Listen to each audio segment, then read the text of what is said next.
sincopata.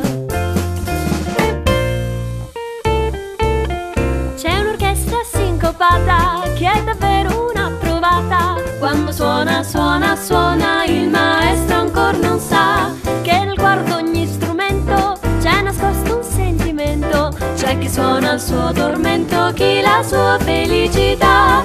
Suona, suona la cornetta col dolcissimo languor, pantomima la civetta col sassofono tenor. Il violino innamorato sospirando suona ancora, il clarino si è piazzato zuffolando amore, amore. Ah, ah, ah, fa la gran cassa zumpapà,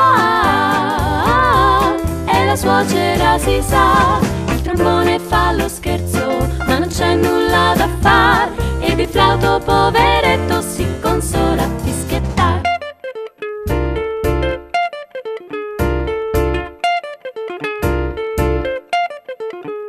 Quest'orchestra originale fa ballar pure il locale, col suo ritmo travolgente mette l'estasi nel cuore. Il gagà che si sollazza, la ragazza che va pazza e la nonna che sghignazza mentre i gatti fan l'amor. Suona, suona la cornetta col dolcissimo languor, pantomima la civetta col sassofono tenor.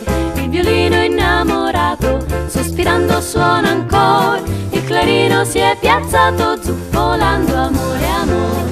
Ah, ah, ah, fa la gran cassa zumpapà, e la suocera si sa. Il trombone fa lo scherzo, ma non c'è nulla da far, ed il flauto poveretto si consola a fischiettare.